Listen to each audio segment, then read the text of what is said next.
Guys, we are walking in the garden here, but we will get this well dug along with the house. Just have patience and stop with all that negative, because you ain't gonna get me down. Not ever. No nigger peen, no nobody gonna get me down.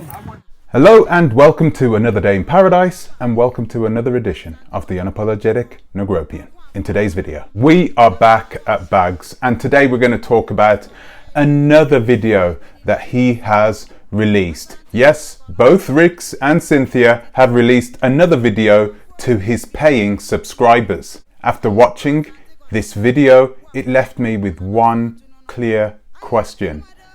Is Ricky jeopardizing the safety of his family by cutting corners, trying to keep costs as low as possible? And is the new contractor that they have found competent enough to do the job? Well, we're going to analyze parts of the video. We're going to try and answer those questions too. But first, I'm going to ask you to please like, subscribe, share, click the bell notification, and please consider supporting us on our new Patreon account, link in the description. I think it's better if I start off by telling you a little bit about my background in building. So I used to be a building surveyor many years ago. What exactly did I do?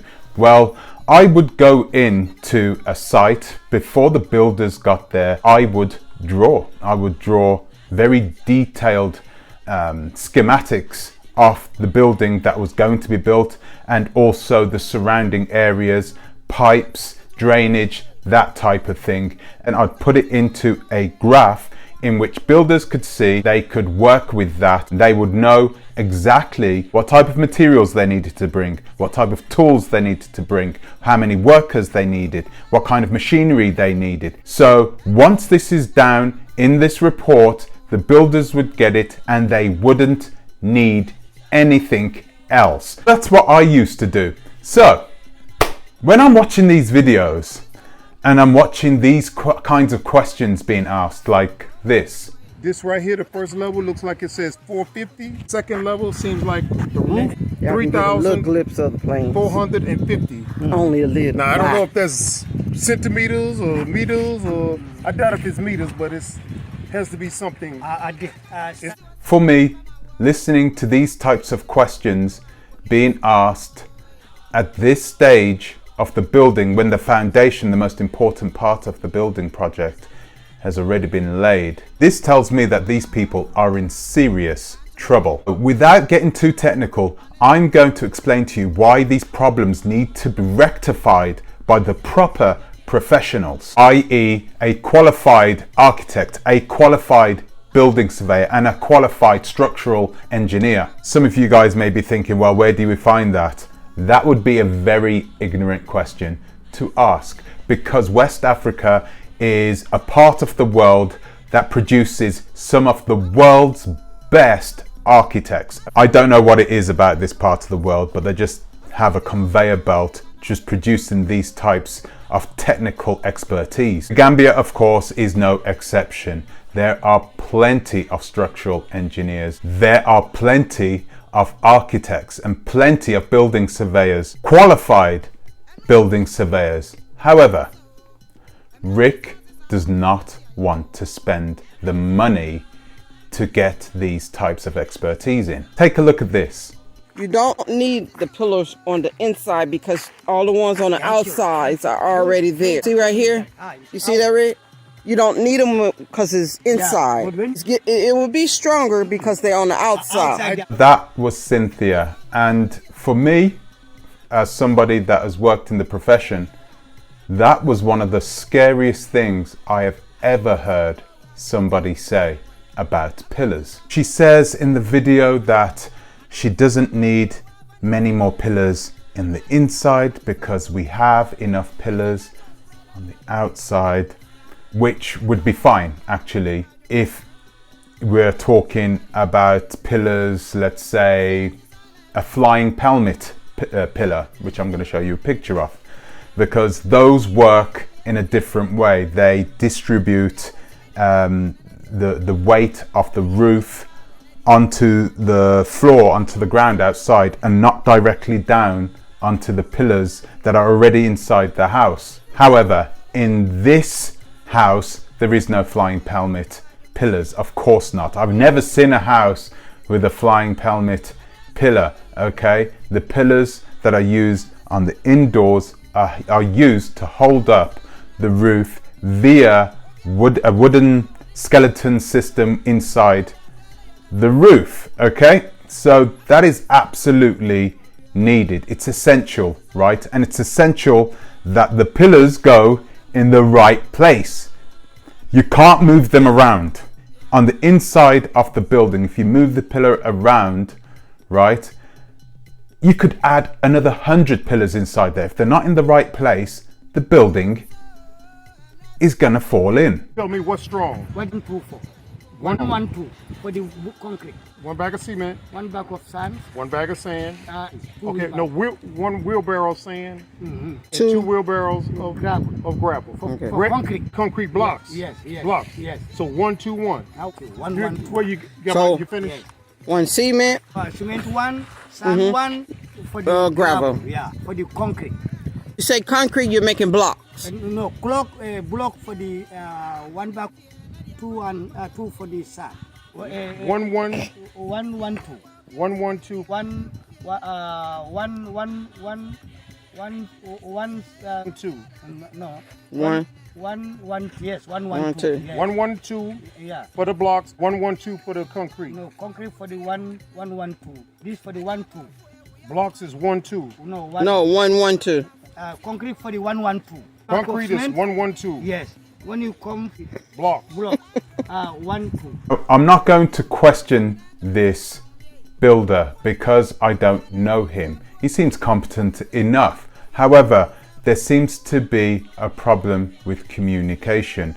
And this is the same problem that Solomon had. There was a breakdown in communication. They never spoke to one another about the things that really needed to happen. Now here he starts to talk about the physical planning and whether they could raise the building, okay?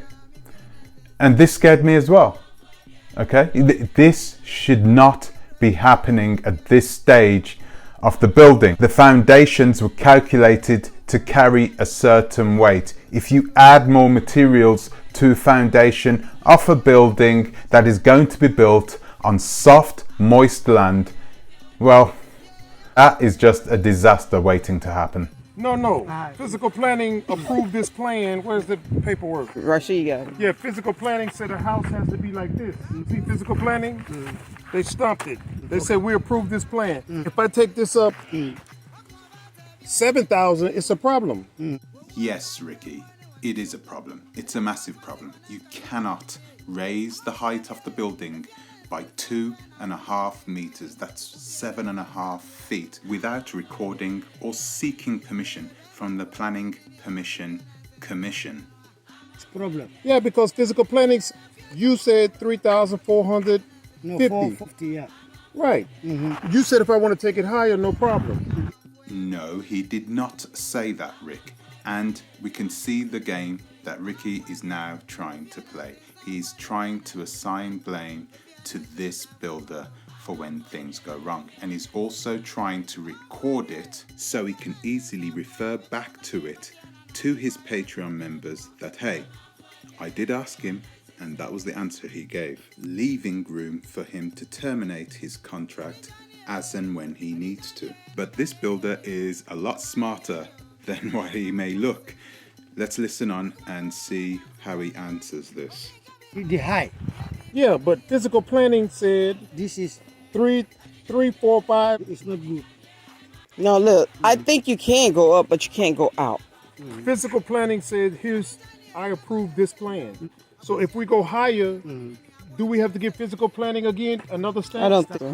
No, I don't think it's. You don't think? No. Only if you add the But building. everything, ask them because they are rules.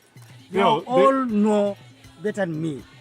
Brilliant answer from the builder. Brownie points to the builder on this one. So Riggs is asking the builder, can I raise it by another 2.5 meters? And he's saying, why are you asking me?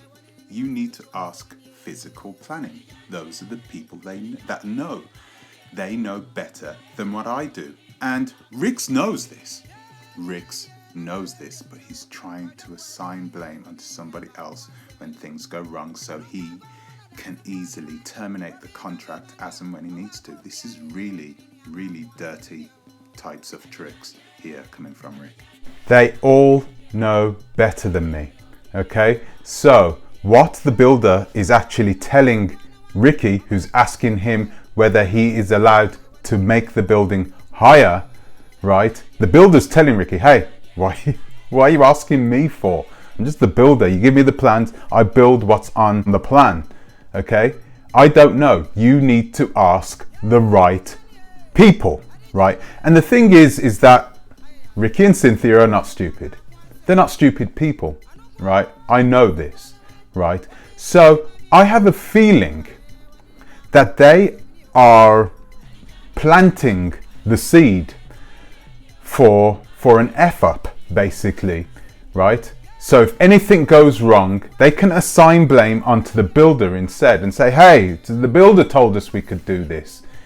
So instead of putting his hand in his pocket, pulling it out, getting some money over to a proper professional and asking that person, hey, can I raise the building a little bit higher? No, he's just asking a guy who's there to build the building. He is in no position to tell Ricky whether he can or cannot. When you start the job, be my supervisor. Thank Exactly. you, because I like that. Then Too. you work you. Right. When you see me, I'm wrong, tell me. Right. But I don't want to maybe use me, I don't know nothing, or whether you want to suffer me. That also, yeah, they are not good. Because everything you are, everything should be happen. For somebody not good, maybe you are good, you flee. But some people, they can treat me, maybe can disturb me. No, I don't want to No, be that's upset. why- I love you. I just want the house right. Thank you. Yes. Even you ask Dauda, since I came here, He told me. more than 8 years, Right. only C4 here. Okay. I just standing, never walk like that. I understand. Thank you, because people, they don't have the understanding. Yes. You want to help them, they want to give you a problem. I don't want to give you a problem. Thank you. But I Thank don't you. want problem Thank you. either. Thank Problem you. either now. Thank you. You know, so you tell me how much this costs, Yeah. then we just do good work. Okay. You happy? Thank you. I'm happy. Thank you. He says, you know, if you see me do something wrong, tell me, okay? And that doesn't bode well, really. If you have a builder saying, wait a minute, just keep an eye on me just in case I mess up, okay? That wouldn't fill me with confidence. I think what the builder was trying to convey to Rick here is that, hey, listen, if you see that I am doing something which you are not happy with, you need to tell me, okay? So it's likely that this builder actually knows the history of Rick and Cynthia when it comes to their contractors. And it is saying, listen, okay, you're going to come here, you're going to give us a bit of oversight. If there's anything you don't like, you tell us. The problem with this is that Ricky is not the type of person who you can trust to do this type of thing, okay? Neither is Cynthia, okay? If you mess up as a builder, as a contractor, that will fall into their favor and they will ask you for a discount. They will ask you for a discount and they will probably fire you too. I wonder if this potential contractor actually realizes that the financial situation Rick and Cynthia are in is not a good one. Think about it. If you were given a job to do, but you didn't know whether or not you would get paid for that job, would you do it? Well, everybody's saying, of course not, but actually, in some cases, you would, if you had faith in the person who is giving you that job. Much like the movie Pulp Fiction, all of the actresses and the actors didn't know whether they'd get paid or not. It was all dependent on whether the film was successful or not. They all had faith in the registrar, Quentin Tarantino, and luckily, it paid off for everyone, big time. I mean, this guy looks competent, doesn't he? I mean, at the end of the day, he's talking through the technical aspects of a pretty large project in a language which is not his native language. That's pretty impressive if you ask me. This was another thing that didn't bode well for me. Why don't the contractors have the tools? Why don't they have the necessary tools? Ask you now, contractors, why contractors don't have tools? No, me I have tools because No, but small tools, small. Yeah, I mean, you're a contractor. How long you been a contractor? Because here, just now people start the work. You see, first past president, yeah, Jamie. So it's Jaya Jame fault. Yeah, Jamie. You start the work here. The NNA, they come and capture you. They Get ask to- you why you have where you have this money. That's because they have money. Yes, yes. Okay, that's another So video. that's why people they keep yourself. They don't want to work. Okay, they so, hide so it. people they are suffering here. But yeah, Jermaine been gone for what? Yeah, 4 yeah, years, very eh? bad. Yeah, Jamie. He's not here anymore. I got it. No, comes and now is past. That's why people starting working. Starting to work yeah, again yeah, now. yeah. Yaya Jame, come on now. That's the reason you've got no tools, because in the past they used to take it off you. He's been gone for 4 years now. Have things not changed in the Gambia? I don't want to criticize him too much. Maybe he's right. Maybe he's making a point, but I'm struggling to believe that. And this is a massive problem, okay? Employing people who do not have the necessary tools to build such a large project because you want to save money, okay? It's not because he wants to employ Africans. It's got nothing to do with that. If the Chinese were cheaper than this guy, he would go with the Chinese, and you guys already know this, okay? It's got nothing to do with the fact that they are African. It's all to do with the fact that they are cheaper.